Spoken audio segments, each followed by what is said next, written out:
अभी हम लोग पढ़ने जा रहे हैं सेल, जिसको हिंदी में बोलते हैं कोशिका। यूनिट ऑफ लाइफ, जीवन की इकाई। Cell is the structural and functional unit of life.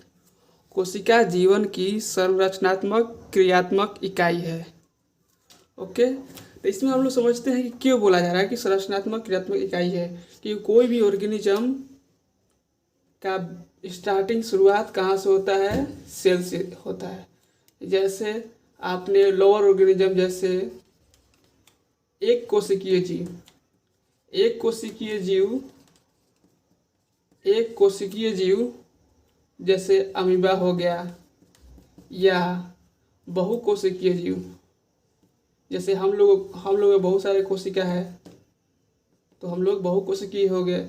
जैसे ह्यूमन हो गए, तो वो भी ह्यूमन या अमीबा दोनों किससे बने हैं? उनका आधारभूत क्या संरचना है? सेल है। क्या है? इसीलिए कोई भी ऑर्गेनिज्म है उसकी आधारभूत संरचना क्या है? कोशिका है। जैसे ये आपने पढ़ा होगा कि सेल से स्टार्ट होता है, उसके बाद ग्रुप ऑफ सेल से क्या बनता है?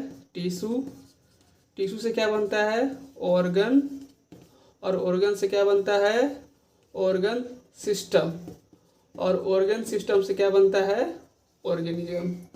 हायर ऑर्गेनिज्म में देखिएगा आप, तो ऐसे ये बनता है। तो सेल बेसिक आधारभूत क्या हुआ? कोशिका हुआ। इसीलिए इसको बोला गया है कोशिका आधारभूत इकाई है जीवन की। क्योंकि अगर ये ही नहीं रहा तो ऑर्गेनिज्म का निर्माण कैसे हो सकता? कोई भी ऑर्गेनिज्म, जैसे हम हो गए, आप हो गए, चाहे अमीबा हो गया, तो पहले अगर सेल ही नहीं रहा तो कैसे हो सकता है? ओके, अब फिर अब देखते हैं यहाँ पे फर्स्ट डिस्कवर्ड सेल। सबसे पहले सेल को किसने खोजा था? रॉबर्ट हुक साहब ने। वो देखे थे माइक्रोस्कोप में। तो रॉबर्ट हुक साहब ने किसमें देखा था? एक डेड सेल में। वो किस तरह दिखा? माइक्रोस्कोप में देखे तो वैसे कैसा दिखा? मधुमक्खी के छत्ते ऐसा। अगर क्वेश्चन पूछ दिया कि पहले जिंदा सेल किसने देखा, तो एंटन वॉक लीवनॉक हुक साहब ने। वो उनका एक स्टोरी है जो बहुत ही क्यूरियस व्यक्ति थे, जो लेबोरेटरी में, जो लैब में काम करते थे। उन्होंने देखा कोई भी जिंदा सेल मिला, जैसे पहले क्वेश्चन पूछेगा कि सबसे पहले बैक्टीरिया किसने देखा था, तो जिंदा, तो लीवनॉक हुक ने। स्पर्म के सेल को किसने देखा था? तो लीवनॉक हुक साहब ने। ये सब जितना भी अगर लाइव पूछेगा, जिंदा पूछेगा, फर्स्ट लिविंग सेल, तो किसके क्या आंसर जाएगा? लीवनॉक हुक। उसके बाद न्यूक्लियस को किसने डिस्कवर किया? रॉबर्ट ब्राउन ने। तो उसके बाद सेल थ्योरी दिया गया। पहले आए मैथियस क्लेडन, वो एक बॉटनिस्ट थे। क्या थे? एक, यहाँ पे लिख देते हैं, क्या थे? एक बॉटनिस्ट थे, मतलब पादप जगत के साइंटिस्ट थे, वैज्ञानिक थे। उसके बाद आए स्वान, वो थे जूलॉजिस्ट थे, मतलब जंतु जगत के वैज्ञानिक थे। दोनों लोगों ने बोला मिलकर कि जो, जैसे कि पादप जगत में पूरा जीवों का किससे बना हुआ है? सेल से मिलकर बना हुआ है। उसी तरह से जंतु जगत में बोले वो कि स्वान साहब कि पूरा जंतु का शरीर किससे बना है? सेल से मिलके बना है। मतलब cell, all organism are composed of cell. यहाँ आप लिख देते हैं all organism are composed of cell, मतलब सभी जीव सेल से बने हैं। और उसके बाद लेकिन ये लोग ये नहीं बता पाए कि सेल या आखिर बना कैसे है, वो इन लोग नहीं बता पाए। तो उसके बाद आए रुडोल्फ विर्को साहब। वो बोले कि सेल पहले वाले सेल से बना है, मतलब cell arise from pre existing cell, मतलब सेल जो बना है वो पहले वाले सेल से बना है। ये जो बोले रुडोल्फ विर्को साहब, तो इस सेल की थ्योरी को पूरा सही से हो गया। इसके बाद हम लोग समझते हैं कि प्रोकैरियोटिक सेल और यूकैरियोटिक सेल क्या हुआ, किसे कहते हैं, इसमें डिफरेंस देखते हैं। प्रोकैरियोटिक मतलब जिसका पुराना न्यूक्लियस हो, और यूकैरियोटिक मतलब जो नया, जिसका नया न्यूक्लियस हो, एडवांस हो। जैसे आपने पहले का मोबाइल देखा होगा, तो आता था सिंपल सेट, सादा सेट आता था, जो कलर भी नहीं होता था। कैसे नहीं होता था? कलर में ब्लैक एंड वाइट आता था। टीवी जैसे देख लीजिए, अब आता है एडवांस आता है। पहले का टीवी मोटा आता था, अब का आता है पतला पतला आता है, स्लिम स्लिम पूरा एकदम। तो यही पढ़ने जाता है। पहले का सेल वैसे ऑर्गेनिज्म जिसमें पहले का सेल है, जिसमें न्यूक्लियस पुराना है, और इसमें अब का जो एडवांस है। तो पहला क्या होगा? न्यूक्लियर मेम्ब्रेन नहीं होगा। जैसे न्यूक्लियस होगा उस पर, जैसे मान लीजिए ये सेल हो गया, कोई भी ऑर्गेनिज्म का सेल है, तो उसके अंदर एक न्यूक्लियस होगा, तो उसके कवरिंग मतलब आवरण नहीं होगा, इसमें न्यूक्लियर मेम्ब्रेन होगा। प्रोकैरियोटिक सेल में क्या होगा? डीएनए होगा विदाउट हिस्टोन प्रोटीन, मतलब डीएनए होगा लेकिन हिस्टोन प्रोटीन के बिना, और इसमें डीएनए हिस्टोन प्रोटीन के साथ होगा। इसको बोलते हैं जो डीएनए विदाउट हिस्टोन प्रोटीन होता है, मतलब वैसा डीएनए जो हिस्टोन प्रोटीन के बिना होता है, उसको बोलते हैं नेगेड डीएनए। ओके। और इसमें सर्कुलर होता है, डबल स्टैंडर्ड होता है। डबल स्टैंडर्ड समझते हैं? जैसे यहाँ पे देख लीजिए, एक डायग्राम यहाँ बना लेते हैं। जैसे ये है क्वाइलिंग, डबल स्टैंडर्ड मतलब जिसमें दो धागे हो, इसी को बोलते हैं डबल स्टैंडर्ड। लेकिन इसमें होगा प्रोकैरियोटिक सेल होगा जो सर्कुलर होगा, इस टाइप का होगा। ओके। तो प्रोकैरियोटिक सेल में डीएनए कैसा होगा? सर्कुलर होगा और डबल स्टैंडर्ड ऐसे। लेकिन इसमें कैसा होगा? डबल स्टैंडर्ड होगा लेकिन सर्कुलर नहीं होगा, एडवांस होगा। ओके। इसमें दिया है क्रोमैटिन होगा और इसमें क्रोमैटिन नहीं होगा, तो इसको बोलते हैं आपको पता होना चाहिए क्रोमोसोम सिर्फ किस में पाया जाता है, किस में पाया जाता है? यूकैरियोटिक सेल में, मतलब जो एडवांस वाला है उसमें पाया जाता है। प्रोकैरियोटिक सेल में नहीं पाया जाता है। इसीलिए क्रोमैटिन अगर है तो क्रोमैटिन का ही बंडल, कंडेंस फॉर्म, वो हो गया क्रोमोसोम बन गया। जैसे मेरा एक वीडियो है उसमें डाले हैं हम, शॉर्ट वीडियो में क्रोमोसोम अच्छे समझाए हैं, वो आप प्लीज़ देख लीजिएगा। यहाँ पे देखिए, इसमें मेम्ब्रेन बॉन्ड ऑर्गेनली है। किसमें? इसमें मेम्ब्रेन बॉन्ड ऑर्गेनली नहीं है। प्रोकैरियोटिक सेल में मेम्ब्रेन बॉन्ड ऑर्गेनली नहीं है और इसमें मेम्ब्रेन बॉन्ड ऑर्गेनली है। इसको सिंगल मॉलिक्यूल क्यों बोल रहे हैं और इसको नहीं बोल रहे हैं? क्योंकि देखिए यहाँ पे जो होगा सिर्फ सिंगल स्टैंडर्ड, यहाँ पे ऐसे होगा। लेकिन अपने यूकैरियोटिक सेल जैसे हम लोग में एडवांस हम लोग का है ना, क्योंकि सबसे लास्ट में हम ही लोग आए हैं धरती पे, तो यूकैरियोटिक सेल हम लोग हैं। तो इस हम लोग में क्या होता है? जैसे आप लोग पढ़े होंगे 2n बराबर 46, ये क्रोमोसोम का सेट होता है। क्या होता है? क्रोमोसोम का सेट। n मतलब सेट ऑफ क्रोमोसोम, क्रोमोसोम का सेट कितना है, तो इसको सिंगल नहीं बोलते हैं। लेकिन एक्चुअली जब बोला जाएगा तो डीएनए का भी लेंथ होता है,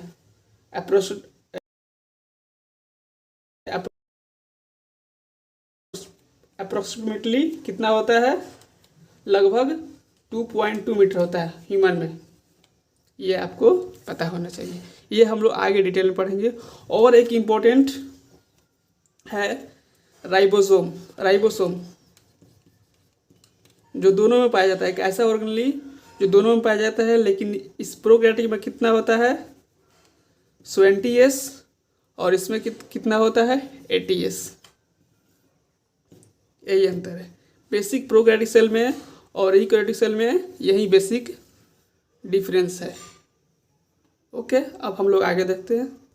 अब हम लोग देखेंगे सेल का शेप।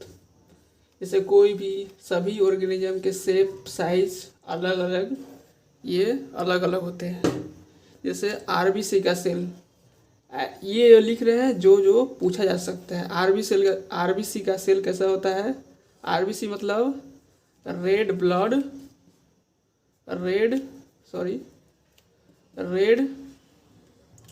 आरबीसी का सेल का, आरबीसी का कैसा शेप होता है? तो आरबीसी का मतलब क्या होता है? रेड ब्लड सेल या कॉर्पसल्स। ओके। तो आप बोलिएगा सर सेल और कॉर्पसल्स में क्या अंतर है? यहाँ पे थोड़ा स्पेलिंग गलती है। तो सेल और कॉर्पसल्स में क्या अंतर है? देखिए, सेल में क्या होता है? न्यूक्लियस और ऑर्गेनली। तो सेल में क्या होता है, न्यूक्लियस और ऑर्गेनेल। तो कॉर्पस्कल्स क्या होता है, जिसमें न्यूक्लियस और ऑर्गेनेल नहीं हो। वैसा सेल जिसमें न्यूक्लियस और ऑर्गेनेल ना हो तो उसको बोलते हैं कॉर्पस्कल्स। तो आरबीसी को कॉर्पस्कल्स बोलना सही रहेगा, क्योंकि आपको पता होना चाहिए कि मैमेलियन आरबीसी में जो मैमल जैसे जो जो बच्चों को प्रोड्यूस करती है, जिसमें मैमरी ग्लैंड होता है, जो बच्चों को प्रोड्यूस करती है, यंग वंस को, तो उसको बोलते हैं मैमेलियन। जैसे हम लोग ह्यूमन, तो ह्यूमन में क्या होता है, न्यूक्लियस, आरबीसी में न्यूक्लियस नहीं होता है और ऑर्गेनेल भी नहीं होता है। ये हम लोग ऑर्गेनेल आगे पढ़ेंगे, क्या होता है ऑर्गेनेल पूरे डिटेल में पढ़ेंगे। घबराना नहीं है कि सर यहाँ कुछ नहीं बताया ऑर्गेनेल के बारे में, ये हम लोग आगे पढ़ेंगे। तो इसको सही बोलना क्या होगा, कॉर्पस्कल्स। ओके, तो इसका शेप कैसा होता है, राउंड एंड बाइकॉन्केव। इसी तरह से डब्ल्यूबीसी का क्या होता है, डब्ल्यूबीसी को तो हम लोग डब्ल्यूबीसी का शेप देखेंगे कैसे होता है, एमोबॉइड, अमीबा की तरह इसका स्ट्रक्चर होता है। और दूसरा क्या है, नर्व सेल। तो नर्व सेल कैसा होता है, ब्रांच और कैसा होगा, लॉन्ग होगा। ओके, इसके बाद ट्रैकिड।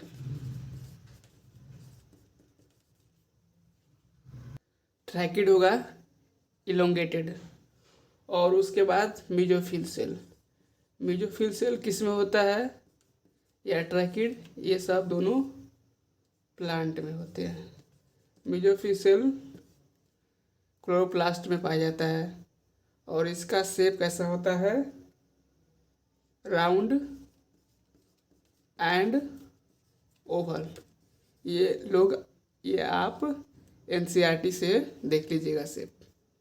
ओके, तो अब हम लोग पूरे सेल का ओवरव्यू देखना चाहते हैं। उसके बाद पहले समझ लेंगे इसमें क्या क्या पढ़ना है, और उसके बाद पूरे अच्छे से एक एक पाई एक एक्सप्लेन करते जाएंगे ऑर्गेनेल को। ओके, तो ओवरव्यू सेल पहले देखते हैं। तो सेल का वह स्ट्रक्चर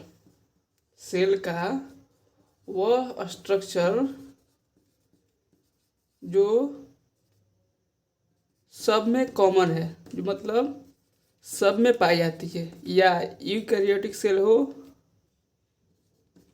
या प्रोकैरियोटिक सेल हो, दोनों में पाई जाएगी। वो स्ट्रक्चर कौन सा है, बोलिए बोलिए बोलिए, प्लाज्मा मेम्ब्रेन। कौन सा है, प्लाज्मा मेम्ब्रेन। और दूसरा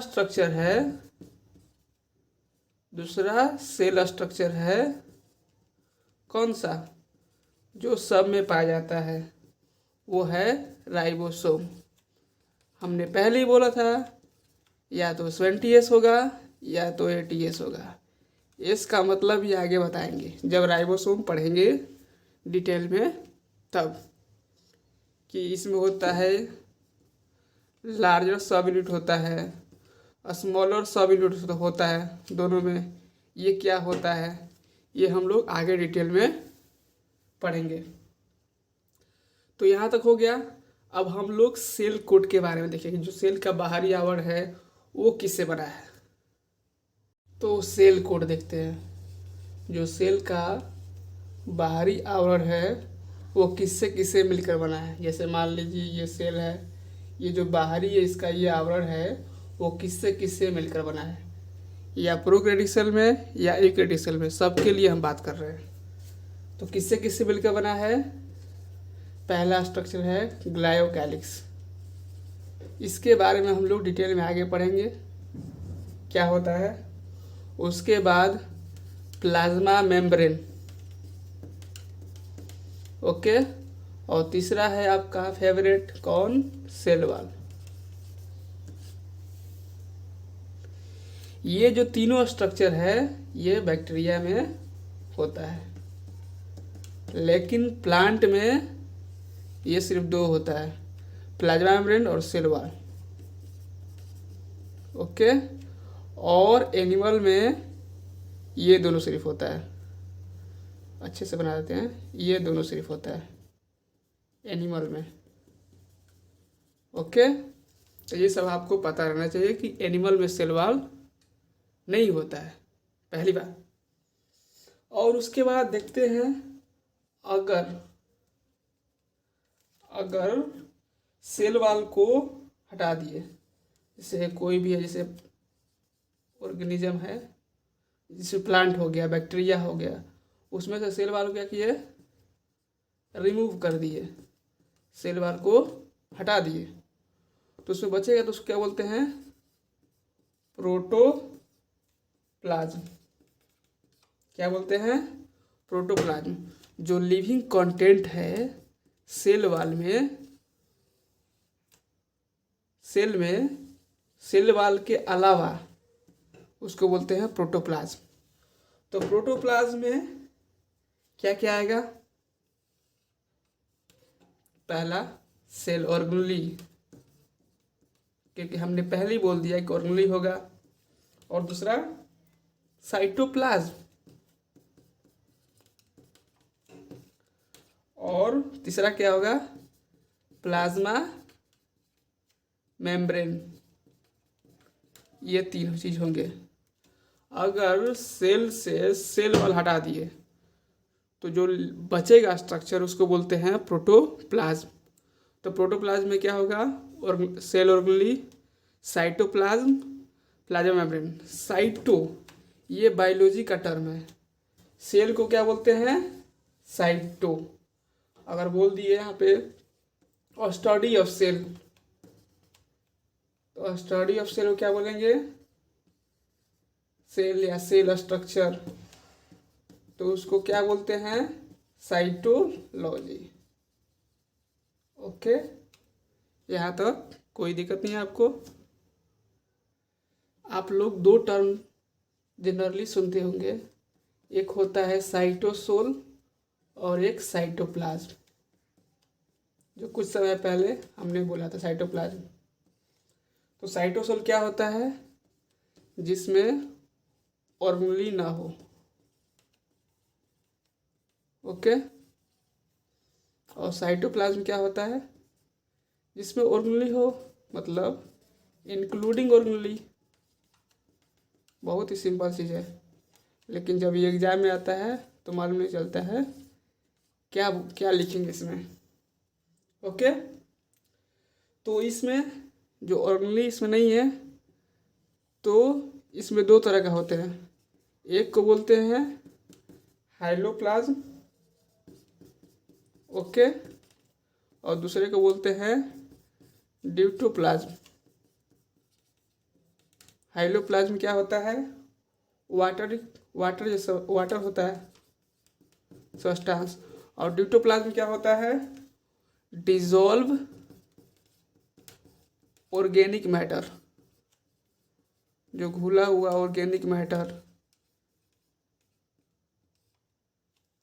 ओके, और स्टोर मटेरियल, जो स्टोर हो गया है, जो सेल के अंदर स्टोर है वो, और सिक्रेटरी मटेरियल।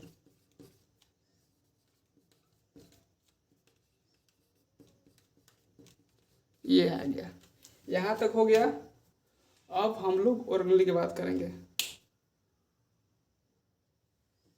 ऑर्गेनेली अभी हम लोग सिर्फ बता रहे क्या क्या पढ़ना है इसमें, इसको हम लोग डिटेल में पढ़ेंगे। जैसे राइबोसोम हो गया, माइटोकॉन्ड्रिया, सेल वॉल के बारे में डिटेल से पढ़ेंगे। सेल मेम्ब्रेन में कौन कौन से मॉडल आया था, फ्लूइड मोजेक मॉडल, ये सब मॉडल डिटेल में पढ़ेंगे। तो हम लोग ऑर्गेनेली में देखेंगे वैसे ऑर्गेनेली जिसमें विदाउट मेम्ब्रेन, मेम्ब्रेन के झिल्ली के बिना। राइबोसोम हो गया, राइबोसोम हो गया, सेंट्रोसोम, सेंट्रोसोम भी बिना मेम्ब्रेन के। राइबोसोम और सेंट्रोसोम में कोई मेम्ब्रेन नहीं होता है। सेंट्रोसोम होता है जो एनिमल में पाया जाता है सिर्फ, सेंट्रोसोम क्या होता है? दो सेंट्रियोल के स्ट्रक्चर को, सेंट्रोसोम मतलब होता है बॉडी, ये सेंट्रियोल, दो सेंट्रियोल के स्ट्रक्चर से मिलकर बनता है सेंट्रोसोम। सेंट्रियोल क्या होता है? सिलिंड्रिकल बॉडी होता है। ये हम लोग आगे डिटेल में पढ़ेंगे, अभी हम सिर्फ समझ रहे हैं कि क्या क्या चैप्टर में पढ़ना है। अभी ये पढ़ रहे हैं डबल मेम्ब्रेन किस में होता है? प्लास्टिड में, माइटोकॉन्ड्रिया में। प्लास्टिड ये प्लांट में होता है, इसके अंतर्गत आता है क्लोरोप्लास्ट, क्रोमोप्लास्ट, ल्यूकोप्लास्ट, ये आगे पढ़ेंगे। माइटोकॉन्ड्रिया भी क्या है? Double membrane. सिंगल मेम्ब्रेन में क्या आता है? Golgi body, endoplasmic reticulum, lysosome, vacuole. Vacuole सिर्फ प्लांट में होता है। माइक्रोबॉडीज में क्या क्या आएगा? इसके अंतर्गत आएगा माइक्रोबॉडीज, ग्लाइकोसोम, प्रोक्सीसोम, स्फीरोसोम। ये सब पढ़ेंगे डिटेल में, बस बताया नहीं ये चीज़ होता है। ओके, अब हम लोग यहाँ पे कंप्लीट करते हैं और लास्ट में ज़्यादा बोलते हैं, अगर आपको बायोलॉजी में करना है फन तो जुड़े रहिए मेरे संग। Thank you.